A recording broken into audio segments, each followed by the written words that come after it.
The House is moving quickly on impeachment with a vote expected tomorrow. The timeline for the Senate is not quite as clear. We have Illinois Democratic Senator Tammy Duckworth, who is with us now ahead of a pivotal week here in Congress. Senator, thank you so much for being with us. It's good to be here, Brianna. So your Democratic colleague, Joe Manchin of West Virginia, I want to listen to something that he said on Fox and discuss it with you. I think this is so ill-advised for Joe Biden to be coming in, trying to heal the country, trying to be the president of all the people when we're going to be so divided and fighting again. Let the judicial system do its job. Now, Manchin is sharing a view here with some Republicans. He did vote to convict Trump the first time, but obviously he's raising questions about whether he will do that again. How essential is it, in your view, that Democrats are able to convict? Well, I think that there needs to be consequences for these actions. Otherwise, you're setting a precedence for future presidents and future bad behavior. And so I do think that there needs to be consequences for these actions. I'll wait to see what the articles the House puts forward are. And I also know that we can wait to hold the hearings a little bit later. I know that there's all sorts of ways of doing this. Chuck Schumer has talked about it being sooner or later. It could happen after 100 days of Joe Biden being in office. But I have to say, I agree with my dear senator from West Virginia that we have a lot of hard work in front of us, and what we should be focused on is the pandemic. We need to be focused on getting the economy working again. I do think that President Trump should either step down. He either steps down, the 25th Amendment, or impeachment. But I would hate for that to get in the way of taking care of Americans who are dying right now. Every hour, we have dozens of Americans who are passing away from this pandemic. So are you saying that you would actually support, or you would prefer, that this is something that is delayed beyond the first 100 days? What I'm saying is I'm open to it. I want to see what the articles are moving forward. I think that he must be punished. And there must be consequences for these actions. If you've got protesters who responded to his call to action and these insurrectionists attacked the Capitol and they're being arrested and seeing consequences, then Trump should have consequences to his bad behavior as well for breaking the law and for really essentially starting this whole insurrection in the first place. So there is this discussion ongoing right now between the Biden camp and Senate Democrats about splitting the days so that there would be legislative business half the day and then a focus on the impeachment trial for the second half of the day. Of course, as you are well aware, the political capital in the first 100 days of an administration is finite. And so there's no way that this wouldn't bleed off something from trying to tackle these agenda items, the coronavirus stimulus bill, one of the biggest among them.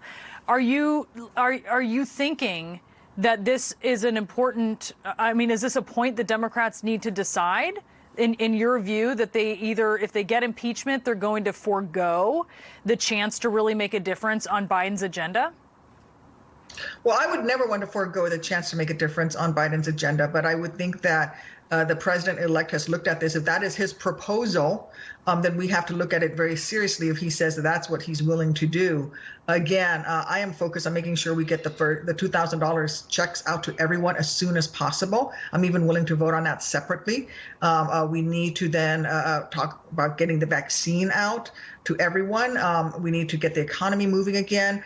And yes, we have to punish Donald Trump. I'll wait to hear and see exactly what the House brings forward tomorrow when they have this vote. So the president, as he left for this border trip that he is currently on, suggested the effort to impeach him will lead to violence. If there is violence around the inauguration, which certainly seems to be a real possibility, there are threats and expectations of armed protests at the very least at state capitals around the country and the U.S. Capitol as well. What would you say if Republicans blame your party for that violence?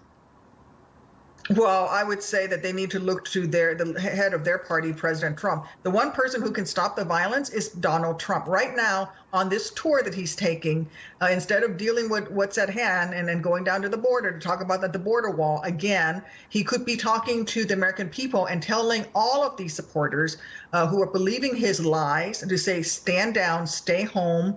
Let's support our democracy, stop attacking our constitutions, and let's let the democratic process move forward. He could stop the violence. He could stop it right now, dead in its track, and tell everyone to go home. But he won't do that. Because why? Because Donald Trump is a fragile man with a fragile ego who's about to lose power, and he can't stand it. And so what does he do? He goes out and he tells lies, and he foments insurrection, and he encourages people to violence. And that led to what you saw happening on the 6th of January of this year, which is Americans attacking Americans. That is not acceptable.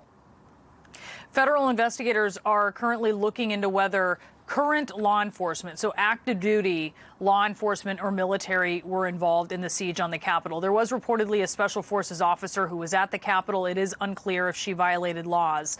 You are a member of the Senate Armed Services Committee. You're a decorated combat veteran. You sent a letter to the acting Secretary of Defense, Chris Miller, on this. What concerns does this raise for you about potential military involvement? Well, the concern that it raises for me is that Donald Trump has successfully politicized the military, and we need to stop that in its tracks. That's why I sent the letter. If you are currently serving, or if you fall within the UCMJ where you can be recalled to be prosecuted for this insurrection, then we need to prosecute those individuals. And there should be consequences for those actions. Members of the military should not be attacking the Capitol of the United States. They took an oath to defend the Constitution of our country from all enemies, foreign and domestic. They need not be that enemy themselves. And so all of those who fall within the UCMJ, the Uniform Code of Military Justice, should be prosecuted within the Uniform Code of Military Justice.